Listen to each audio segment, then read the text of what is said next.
اے مسلم دنیا کے حکمرانوں، کیا تمہیں رسول اللہ صلی اللہ علیہ وآلہ وسلم کا وہ فرمان جھنجھوڑ نہیں دیتا کہ قسم ہے اس ذات کی جس کے ہاتھ میں میری جان ہے، تم میں سے کوئی بھی ایمان والا نہ ہوگا جب تک میں اس کے والد، اولاد اور تمام لوگوں سے بھی زیادہ اس کا محبوب نہ بن جاؤں۔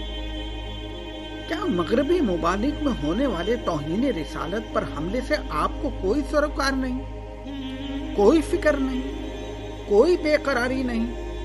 ہمارے سمیت سارے مسلمان اور اسلامی دنیا اس توہین پر دکھی اور غصے سے بپھری ہوئی ہے۔ ہمارے دل حب نبی سے سرشار ہیں۔ ہم اپنی جان نبی صلی اللہ علیہ وسلم کی ناموس پر قربان کرنے کے لیے ہر دم تیار ہیں، لیکن آپ کی پراسرار خاموشی ہمیں مجبور اور بے بس کر رہی ہے۔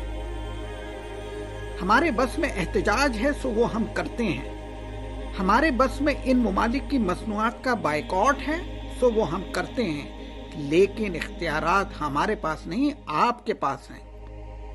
اقتدار ہمارے پاس نہیں، آپ کے پاس ہیں۔ فوجیں ہمارے پاس نہیں، آپ کے پاس ہیں۔ ذرا سوچیں، روز محشر آپ نبی کریم صلی اللہ علیہ وسلم کا سامنا کیسے کر سکیں گے جب وہ آپ سے سوال کریں گے کہ تم اس وقت کیا کر رہے تھے جب میری توہین کی جا رہی تھی؟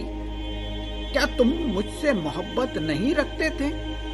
مسلم دنیا کے حکمرانوں، یاد کرو، جیسا اقتدار اللہ نے تمہیں عطا کیا ہے ایسا ہی اقتدار صلاح الدین ایوبی کو دیا تھا، جس نے حطین کی جنگ کے بعد شہزادہ رینالڈ کا خود سر قلم کیا تھا، اسی شہزادے کا جس نے علاوہ اور جرائم کے نبی کریم صلی اللہ علیہ وسلم کی توہین کی تھی۔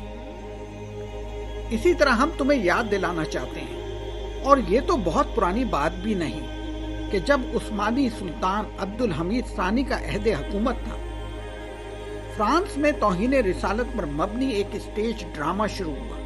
سلطان نے ان کے سفیر کو بلا کر الٹیمیٹم دیا کہ اگر یہ ڈرامہ نہیں روکا گیا تو میں اپنے تمام علاقوں کی فوجیں جمع کر کے فرانس پر چڑھائی کر دوں گا۔ نتیجہ یہ نکلا کہ دشمن رسول مرعوب ہو گئے اور یہ ڈرامہ بند کر دیا گیا۔ اس کے بعد ایسی ہی ایک کوشش برطانیہ نے کی، مگر سلطان کی بروقت دھمکی نے ان کو بھی پیچھے ہٹنے پر مجبور کر دیا۔ حکمرانوں، آپ بھی کچھ ایسا کریں کہ روز محشر جب نبی صلی اللہ علیہ وسلم سے حوض کوثر پر ملاقات ہو تو ان کے حضور یہ ہدیہ پیش کر سکیں۔